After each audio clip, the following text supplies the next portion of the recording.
Hello, this is George Waddell's Practical Team Sport Assignment 2.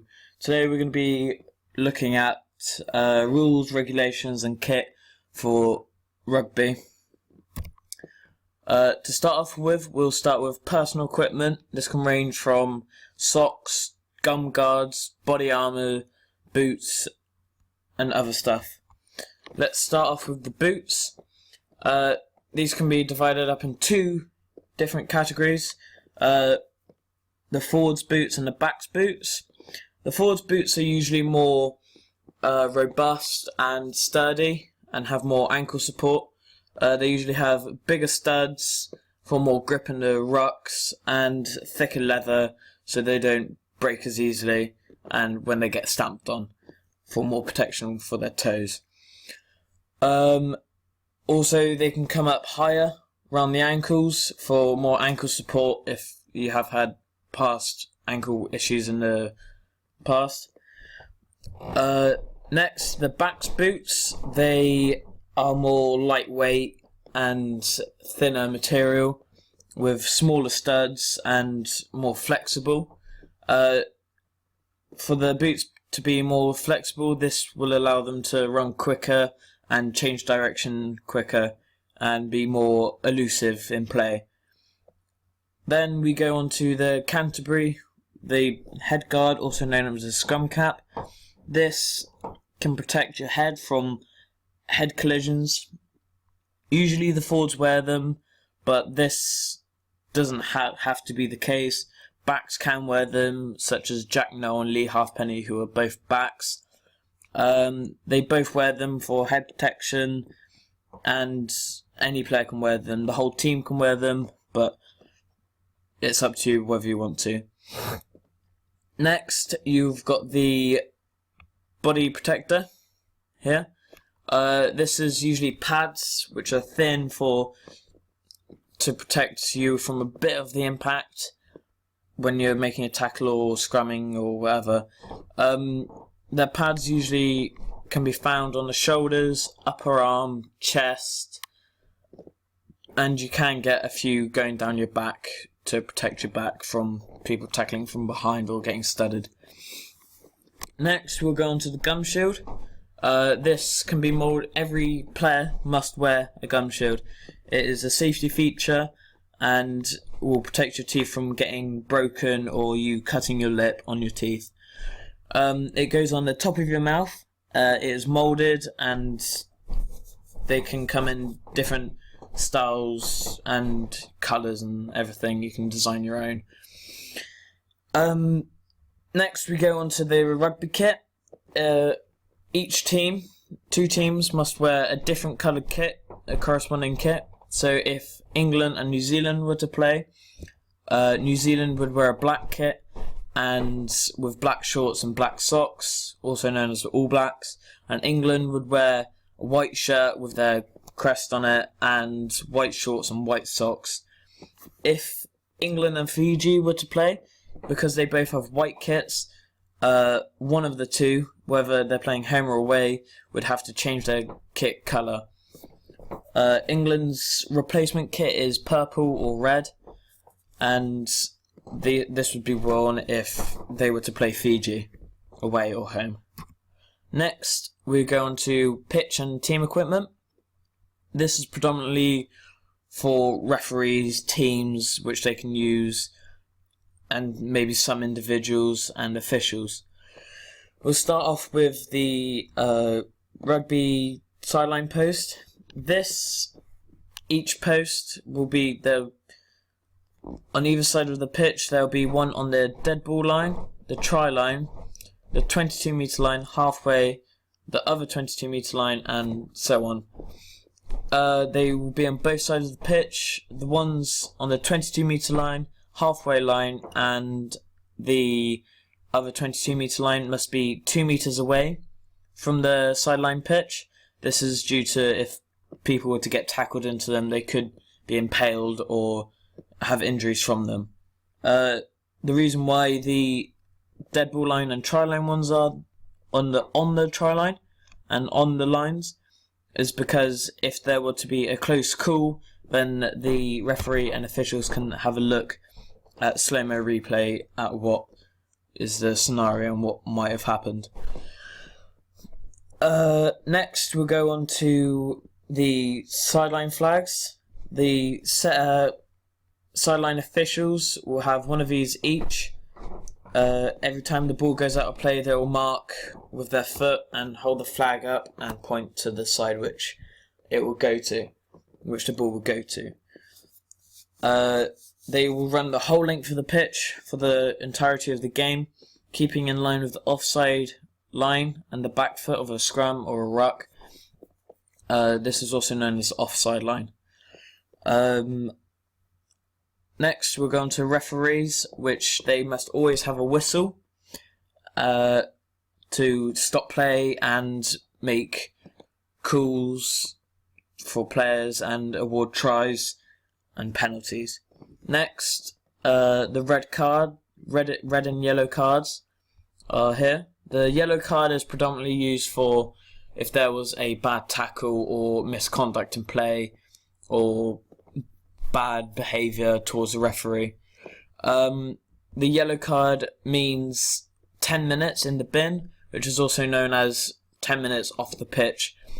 If you get yellow carded, this means you get 10 minutes off the pitch and your team isn't allowed to sub on another player until your 10 minutes is up. If you get 2 yellow cards, this means you get a red card. When you get a red card, this means you're off for the rest of the game. If you have a yellow card with 5 minutes to spare in the first half, you will have your 10 minutes will carry on to the 5 minutes during the second half. The rugby ball has to be a size 5 if you're playing adults or over 18s rugby. If you're below 18, then the ball is smaller and for smaller hands. The ball must be pumped up to 90 psi if it is a size 5, and it varies for different types of balls. Next, water bottles. Every team can choose to have water bottles. It is a good thing to have water bottles because you can stay hydrated during a game. If there is a long break in play, then you will get the chance to have a drink of water. This will keep you hydrated and is generally good for the team. Next, we'll go on to kicking tee. This is predominantly used by the number 10 or fly half, or can be used by a fullback. They do come in different shapes, sizes, different bits which make them better. Some can adjust, but this is a very basic one here, which Dan Carter uses, who is a fly half. Next, there is each pitch must have 2 sets of rugby posts in the shape of a H. The crossbar, which I'm not sure you can really see, but this crossbar up here must be 10 foot off the ground, and the height of the posts may vary. If you're a high level team, then the post will generally be higher, so it'll be easier to see if the ball goes over and stuff. Each post, each upright like this, must have at the base must have a pad protector. If they do not have pad protectors or suitable pad protectors, then you shouldn't play without post protectors because they are made out of metal and can cause serious injuries. And these are mainly to protect players and from injuries hitting their head on the pole. Next, we're going to the pitch. The pitch in total length must be 100 yards from try line to try line.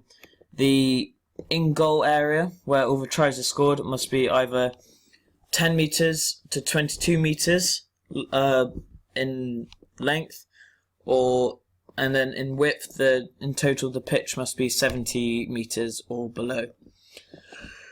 The pitch is divided up into quarters. You got the 22 here, which is the same on this side as well.